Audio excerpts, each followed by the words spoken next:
Mr. Holmes, I am a traveller, judging by the quaint cut of your cloth. A foreign tailor? Overcoat Campbell. No, Cameron. A Celt. And? The openness of your hands conveys honesty, which you most certainly are, but... Yes? You have an edge. Actually, I'm here to help you. By executive order of Scotland Yard. This is not Scotland Yard documentation. A fake. I'm a policeman. Obviously not the plainclothes unit. Doctor, I'm... Everything that I would have expected. You are a curiosity.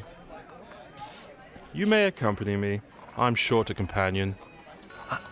I'm the companion. Oh yeah, that's right. What you just heard there was just merely a snippet of what they would call the Doctor Who Doc Journey audio play. This exciting new audio adventure series from AM Audio Media. This Wholock audio drama features not only Doctor Who, but also Sherlock Holmes in a spine-tingling, terrifying story. This is Mr. J from the Droids You Are Looking For Canada telling you that you need to listen to the Dark Journey. I am not a Doctor Who fan, and I love this show! You have to go check out these people. This radio play is full of a cast featuring some of the finest acting in time and space with Andrew Chalmers, which I've had an opportunity to speak with, Katie Forrest, Roy Miranda, Larissa Benfrey, and with a special appearance by himself, one of the actual doctors, Tom Baker. That is insane! You gotta listen to find out what happens to Sherlock and his companion, the Doctor Who, on the dark journey through the 19th century England as they come face to face with Jack the Ripper. Jack the Ripper. Makes me want to listen to it already. Doesn't it make you want to listen to it? Of course you can. You want to listen to free episodes, cast and info, and more? Go to AM Audio Media online at amaudiomedia.com.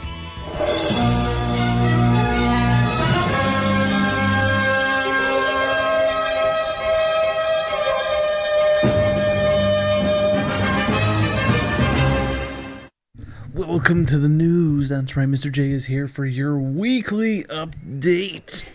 Yeah. Cream soda. Alright, this week we got a lot to discuss. A lot of things did happen, by the way. Did you see Teenage Mutant Ninja Turtles? Emphasis on the turd.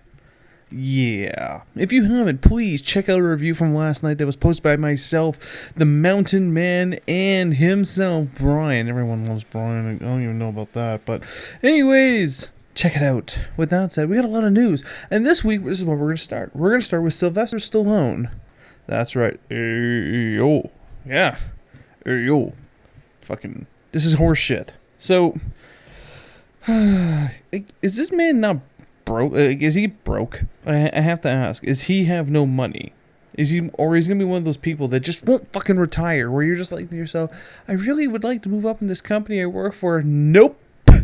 Mr. Smith over there, he's got to stay alive for fucking ever and won't take a fucking vacation because he has no fucking life. Speaking of which, hello, Mr. Stallone. He is making another Rambo. You heard me. Another Rambo. Does anyone else think this is stupid? Like, this is actually getting fucking annoying at this point. He's in his late 60s. He's still making action flicks. Let's just not talk about Expendables 3. The last Rambo wasn't bad. The last Rocky wasn't bad. At least he ended the last Rocky. Knowing him, he'll probably fucking resurrect that too. Squirrel rest. But this is kind of getting annoying. So, Stallone, when it comes down to the end of the day, fuck off. You know what sucks about rumors? They're rumors. That's what sucks about them. So now I'm reading this huge article about Star Wars Episode 7, about how Han and Chewie somehow GTA'd, that's right, grand motherfucking theft autoed a Star Destroyer. Yeah. No, sorry. Let me rephrase. Not a Star Destroyer, a Super Star Destroyer from the Empire. Just happened to have been minding its own business, floating around and shit. It's like, oh, I'll take that. But they don't have the Falcon, so everyone seems to believe that they stole this to get the Falcon back. Shit, why would you want the Falcon back? Like, I mean, Millennium Falcon, I get it, it's iconic, but Super Star Destroyer versus Millennium Falcon. $10 on the Destroyer? And also, Quickly, just get that rumor out of the way. Appears Mark Hamill hasn't shaved. He could be Obi-Wan Kenobi now. You're our only hope. Speaking of our only hope, World of Warcraft, believe it or not, are concerned. Their numbers keep dropping month over month of subscribers, and they're beginning to get worried that they're not going to have enough people on the servers. Fair enough when it comes down to it at the end of the day. However, I will admit that the opening cinematic of Warlords of Drenthor was very impressive, which, if you haven't heard any backstory about it, takes place 35 years prior to the timeline now, and technically, from what I heard, could wipe out Burning Crusade storyline, I think. I'm retired from World of Warcraft because Panda was horrible. If you don't know what Panda is, I envy you that you don't know what Panda is. World of Warcraft has lost its... I'm going to put it. I already know AJ is going to agree with me when I say it. I just got to get there. It's lost the challenge, I guess, because now everything's so automated. Tells you where to go, tells you where to hunt, tells you where to find, tells you to do this. Oh, yeah, you're starting a new account here. Here's a 90. What? No. If you don't want to build a 90, that's fine. We'll charge you $60, and then we'll just give you a 90. No. Bring it back to vanilla days when people actually had to work for shit. The problem against World of Warcraft, which a lot of people don't agree, is that all the MMORPGs, the big ones anyways nowadays, are going free, but if you want certain content, then you'd have to pay for it. And that's nothing wrong with that. I mean, you gotta make a buck. You can't... Servers don't pay for themselves just by having people log into it. That I understand. But World of Warcraft, as much as their subscription fees, really isn't that expensive. Free is always better. Doesn't matter if the game that's free sucks. The point is, free is better. When you have other games out there that have established a fan bases like Guild Wars, as an example, yeah, you gotta buy the game, but beyond that, that's it. I mean, there's nothing else that comes with it. Yeah, you got a couple of Star Wars games. I think they're floating around out there. There's even a Star Trek Online, which really sucks. But you have to pay for additional content, and that's fine. I get that part of it, but it's hard to compete in this day and age. So now with the expansion to give you an upgrade from level 90 to level 100, they put some more raids in, new dungeons, blah, blah, blah. So typical shit. Put in a new tier level for armor. Ooh. Okay, how about this? How about you build a game? Everyone with me on this? Build a game that has... Drum roll. Storyline. But a good storyline, not one like, okay, you do the raid, you learn how to, you fight fucking goddamn smog, whatever. No. Like, make an actual storyline for that character. Build that character into the actual game where they actually feel unique, not just another, well, I have another fucking Death Knight. Like, I mean, I love the Death Knight storyline, especially at the beginning, but as soon as you left the starting area for Death Knight and went out to the real world, it's kind of like, you're no longer unique now, buddy. You're just a regular guy. See, that's maybe what they should do, is make it more of a story. And that's what made World of Warcraft good back in the day, because it was an RTS, but not only with the RTS and Warcraft 3, so a storyline that explained everything. Sure, there is storyline in World of Warcraft, but it just turns into just endless grinding and questing. And sure, you can't get what you want, but sometimes it's just annoying. But there is some positive note in the Warcraft camp, is that I definitely do applaud the fact that they're making Robin Williams an NPC in the game. That's actually kind of badass, because Robin Williams is known to being one of the biggest geeks out there. He even named his daughter Zelda, which couldn't get any more hardcore than that. Yeah, I tip my hat to Blizzard for that. Two pieces of Metal Gear related news, one good, one bad. What do you want first? I'm gonna go with bad first. Bad is first. The Metal Gear remake called Outer Heaven has been closed. I don't know what Konami's issue is. They basically set them up for failure to begin with. They basically said, you cannot take any money for this, nor can you make any money for this. we consider this as a project for you, and then they basically turn around and say, fuck it, never mind, we don't want you to have it, which is kind of upsetting because they even got David Hayter, who is the original voice of Snake, on board to reprise his role as Snake.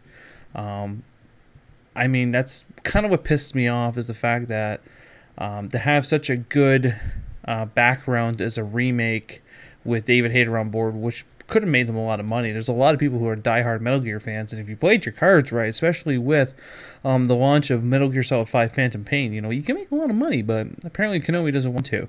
And the good news! That's right. On Thursday, IGN will premiere the 25-minute behind the closed doors demo of Metal Gear Solid 5 The Phantom Pain. Whew. That's intense. It will show you the day-to-night cycle effects, mission gameplay, and even give you some multiplayer footage. I don't need to see the footage. Well, the multiplayer anyways. I'm sure we all can agree. We just want to see... No, is it going to be a game or is it going to be an epic movie? If it's anything that Hideo Kojima has done in the past, it's going to be more of an epic movie with some gameplay. But, I'm going to go back to the original Combat Outer Heaven. That's kind of poor taste, Konami. I think that you should remake the original Metal Gears. They did have a tough go on Nintendo. They were notorious for being a pain-in-the-ass game, but it would be nice to see them remade. You allowed them to remake Metal Gear Solid by Silicon Knights, which is actually from St. Catharines, which is a local to me, and they did a fantastic job. So why not remake something and make money? Oh, it makes sense. The Chosen One. Neo, Keanu Reeves, also known as Johnny Mnemonic. He's done some other shit. Oh, he's from Bill and Ted's Excellent Adventure. Way cool, bro. But apparently he's decided to come out of seclusion. Well, that's not true. He's made a movie here and there, but no one actually knew. I think it was 47 Ronin, and that movie was But he's back. And not only is he back, he is not making a movie. Nope. He is making a TV show? Yeah, listen to this one. He will headline the series where his name is John Rain. How original! Half Japanese, half American. He really explained that half Japanese, half American thing. And, I give him props for that. A contract assassin who specializes in taking out targets by looking at their death by natural causes. I did that on purpose. Huh. Great. Another NCIS, another CSI, another homicide, another... really? Come on. At least he's not Batman. Oh no, Resident Evil 6 is gonna have to go on the back burner for a bit. Because Mila Jovovich got preggers. This doesn't even make sense. The director and the main star are married. Who knew? And, this is the best part that always makes me laugh, he decides he wants to make this movie so he knocks up his star?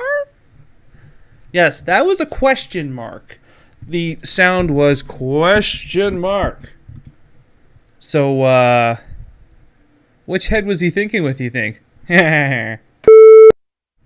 3 weeks away till September the 8th, and Sons of Anarchy begins its final season.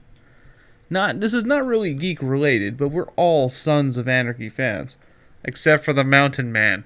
But if you remember how season 6 ended, it ended quite horribly. It was quite, I've seen a lot of death in my time in movies because I watch a lot of movies, but the way how Tara died still bothers me.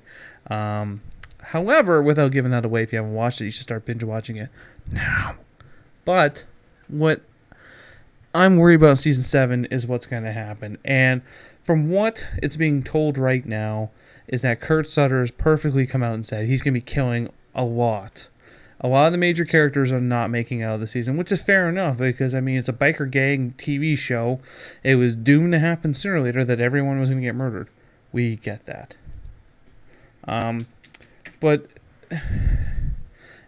now you got Jax in a broken down mental state, trying to figure out what's happening, and the club is in disarray. Like, there's a lot that's gonna be happening. So with that said, I'm looking forward to it. If you're not, You should definitely binge watch the show.